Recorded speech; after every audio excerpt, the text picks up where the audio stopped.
Chapter number 16 के नए topic के साथ हम आपकी खिदमत में हाजिर हैं। आज के इस लेक्चर के अंदर हमने अल्टरनेटिंग करंट के जो कैरेक्टरिस्टिक्स हैं उनमें से एक कैरेक्टरिस्टिक को डिस्कस करना है, जो है रूट मीन स्क्वायर वैल्यू। आपको याद होगा प्रीवियस लेक्चर के अंदर हमने अल्टरनेटिंग करंट के कुछ कैरेक्टरिस्टिक्स को डिस्कस कर लिया था।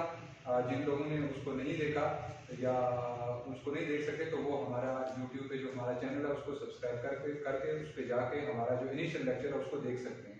तो आज का जो टॉपिक है स्टूडेंट्स, इसमें हमने डिस्कस करना है रूट मीन स्क्वायर वैल्यू को। अब अगर आप इस वर्ड पे गौर करें तो इसके अंदर आपको तीन मैथमेटिकल ऑपरेशंस नजर आएंगे।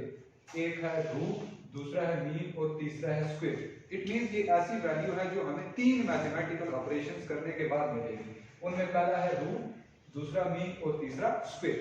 ये तीन ऑपरेशंस परफॉर्म करने के बाद जो वैल्यू हमें मिली that will be known as RMS value. अब स्टूडेंट्स क्वेश्चन ये अराइज होता है कि हम RMS value in case of AC क्यों लेते हैं, इसका रीजन क्या है? तो इसका बड़ा सिंपल सा रीजन है। आपको अगर याद हो जो हमने एसी सोर्स का जो आउटपुट लिया था उस आउटपुट की वेवफॉर्म कुछ इस तरह थी और इसमें आपके पास दो हाफ्स आ रहे थे, एक पॉजिटिव हाफ साइकिल और दूसरा नेगेटिव हाफ साइकिल। ये इसकी पीक वैल्यू थी V0 और ये थी माइनस V0। अब अगर बेटा मैं एक साइकिल के अंदर मैं इस आउटपुट का एवरेज लूं तो एवरेज वैल्यू हमारे पास 0 आती है।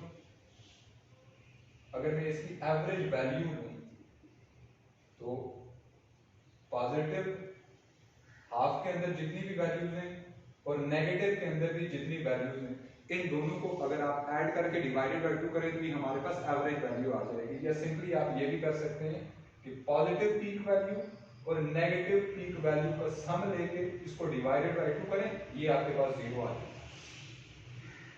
But at the same time इसी साइकिल के लिए अगर हम पावर को कैलकुलेट करें, पावर का रिलेशन आपने पढ़ा P होता है V²/R। अब चूंकि V के ऊपर स्क्वायर आया है, इसका मतलब है पॉजिटिव हाफ के लिए जो वैल्यूज हैं वो तो ऑलरेडी आपके पास पॉजिटिव है। नेगेटिव वैल्यूज हैं जब आप उनका स्क्वायर लेंगे तो वो भी पॉजिटिव आ जाएगी।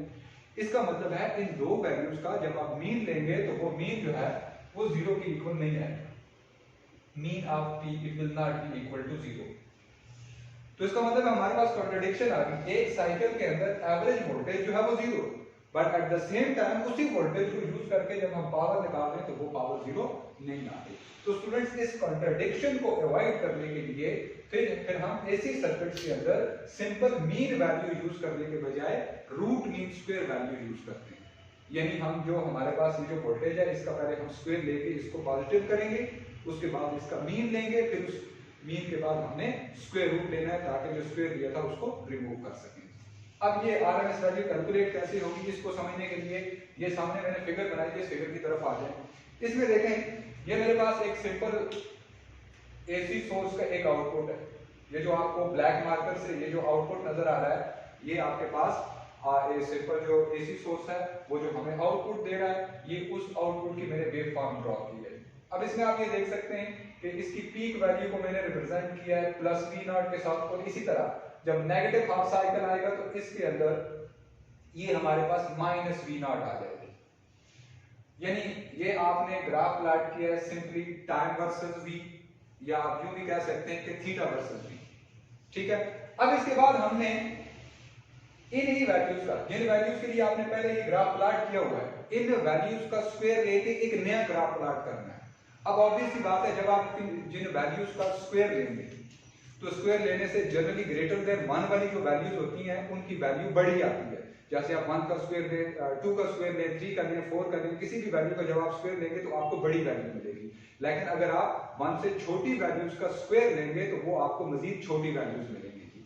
तो जब आपने स्क्वायर लिया, स्क्वायर लेने के बाद आपने ग्राफ प्लॉट किया, तो स्क्वायर लेने के बाद जब आप ग्राफ प्लॉट करेंगे तो आपके पास पहले के मुकाबले में बड़ी पीक बनेगी। यानी ये पहले सिंपल V0 के लिए आपने ग्राफ प्लॉट किया था, अब आपके पास ये V0 स्क्वायर के लिए ग्राफ आ जाएगा। तो ऑब्वियसली उसमें देख सकते हैं आपके पास बड़ी पीक्स बन रही होंगी। साथ ही एक चीज स्टूडेंट्स आप और नोट कर रहे होंगे कि ये जो मैंने V0 स्क्वायर यानी V की स्क्वायर वाली वैल्यूज के लिए जो ग्राफ प्लॉट किया है, इस पीक के ऊपर कुछ वैल्यूज जो हैं, ये पहले जो V वर्सेस टाइम हमने ग्राफ प्लॉट किया है, ये इसके अंदर कर्व का कुछ पोर्शन आ रहा है। यानी v स्क्वायर वाली जो कर्व है, v स्क्वायर वाली जो कर्व है, इस पे जो वैल्यूज आ रही है v स्क्वायर की वो v से कम आ रही है। तो इसकी लॉजिक क्या है? तो इसकी लॉजिक सिंपल यही है कि यहाँ पे ऐसी वैल्यूज का स्क्वायर दिया गया है जो लेस देन 1 है, तो ऑब्वियसली उनकी जो स्क्वायर देने के बाद वैल्यू आएगी वो फर्दर छोटी होगी, इसलिए ये पोर्शन जो है आपका कर्व के अंदर आ रहा है। अच्छा, तो इसका मतलब है जब हमने स्क्वायर लिया, स्क्वायर लेने के बाद जब मैंने ये ग्राफ प्लॉट किया तो इसका मतलब है ये हमारे पास जो पीक है ये v नॉट स्क्वायर को रिप्रेजेंट करेगी। अब चूंकि आपने स्क्वायर लिया, स्क्वायर लेने से ये जो आपके पास नेगेटिव वैल्यू थी ये पॉजिटिव हो गई है, तो लिहाजा इसकी जो पीक बनेगी अब वो डाउनवर्ड डायरेक्शन में बनने के बजाय ये भी अपवर्ड डायरेक्शन में बनेगी, इसीलिए सारी की सारी पीक वैल्यूज को मैंने अपवर्ड डायरेक्शन में ड्रॉ कर दिया है। अब आप इससे आरएमएस वैल्यू को कैलकुलेट कैसे करेंगे? तो सबसे पहले आप एवरेज ले लें, इसका मीन ले लें। मीन वैल्यू आपके पास आ जाएगी, इनिशियल वैल्यू आप देख लें 0 है, फाइनल आपके पास v नॉट स्क्वायर है, इसको डिवाइडेड बाय 2 कर दें तो ये 1/2 v नॉट स्क्वायर आ जाएगी। तो अब आपने इस स्क्वायर को खत्म करना है तो ऑब्वियसली आपको रूट देना पड़ेगा, तो ये आपके पास आरएमएस वैल्यू आ जाएगी। RMS value it will be equal to 1/2 v not का स्क्वायर अंडर द रूट, और इसको हम रूट मीन स्क्वायर वैल्यू को भी आरएमएस से लिख सकते हैं, and it will be equal to v naught divided by square, और अगर 1/√2 को हम फर्दर सिंप्लीफाई करें तो ये आपके पास आ जाएगा v RMS equal to 0.7 v naught, और ये जो 0.7 v नॉट है v RMS वैल्यू, इसका मतलब है ये v नॉट का 0.7 यानी 70% पोर्शन पे आएगा, तो ये मैंने आपको फिगर के ऊपर ये ड्रॉ किया हुआ है, ये v RMS वैल्यू आपको देना है। सिमिलरली IRMS जो है ये हमारे पास आ जाएगा 0.7 I नॉट। तो ये था बेटा आज हमारा टॉपिक। ओके, तो नेक्स्ट कैरेक्टरिस्टिक हमारा आ जाता है जी AC का, that is phase of AC, और फेज ऑफ AC को हम डिफाइन करते हैं कि basically it is the angle theta which specifies the instantaneous value of V or I is called phase of AC। आपको याद होगा हमने जब AC जनरेटर का आउटपुट पढ़ा था तो वहां पे हमने ये रिलेशन डिराइव की थी कि V जो है it is equal to V naught sin theta. इसमें ये जो V है ये इंस्टेंटेनियस वैल्यू ऑफ वोल्टेज को रिप्रेजेंट करता है, और similarly in case of current I is equal to I naught sin theta है, और इसमें ये जो I है ये इंस्टेंटेनियस वैल्यू को रिप्रेजेंट करेगा, I नॉट और V नॉट ये आपके पास पीक वैल्यूज आ जाएंगे। अब अगर हम V is equal to V naught sin theta और इसमें अगर हम वेरिएशन को डिस्कस करें और ये देखें कि थीटा के साथ v जो है ये कैसे वेरी करेगा, तो उसके लिए आप देख सकते हैं कि जिस वक्त हम थीटा की वैल्यू 0 लेंगे, when theta is equal to 0, then you can see that v will be equal to v naught sin of 0, and it will be equal to 0 because sin 0 is equal to 0. इसके बाद when theta is equal to 90 degree or pi by 2, it will be equal to v naught sin of 90. अब चूंकि sin 90 1 के equal है तो इसका मतलब है हमें आउटपुट मिलेगा v naught। Similarly when theta is equal to 180 degree, v will be equal to v naught sin of 180 degree। sin 180 0 है तो इसका मतलब आउटपुट भी 0 होगा। इसके बाद जब हम थीटा लेंगे 270 degree, v will be equal to v naught sin of 270. Now sin 270 equals -1, which means we will have minus v naught. And finally, when theta is equal to 360 degree, v will be equal to v naught sin of 360 degree, and it will be equal to 0. अब हमारे पास एक तरह से theta versus output v जो है उसका हमारे पास data आ गया है। अब हम इस डेटा का ग्राफ प्लॉट करके इस वेरिएशन को देख भी सकते हैं। एक्स एक्सिस पे आप ले लें थीटा को और वाई एक्सिस पे ले लें v को।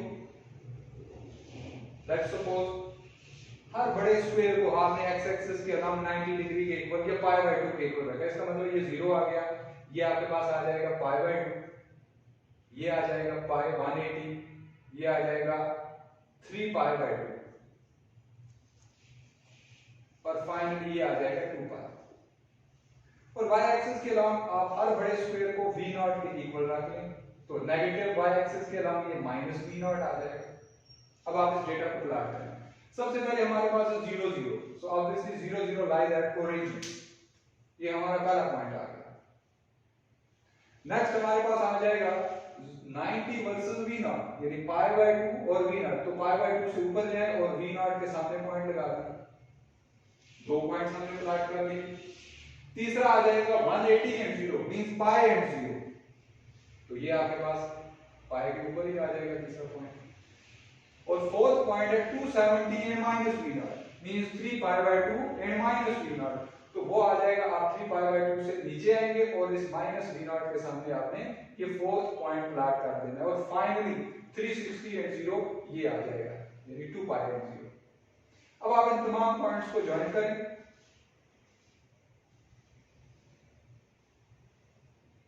तो ये आपके पास एक कर्व बनेगी और इसमें आप देख सकते हैं कि जो आउटपुट v है उसकी वैल्यू थीटा के साथ कैसे वेरी कर रही है। जो जो थीटा इंक्रीज हो रहा है तो आप देखें v की वैल्यू बढ़ती जा रही है, 90 पे मैक्सिमम है, फिर डिक्रीज होगी, पाई 180 पे 0, दोबारा जो है ये इंक्रीज करना शुरू करेगी 270 पे मैक्सिमम एंड फाइनली 2 पाई पे जाके 0 हो जाएगी।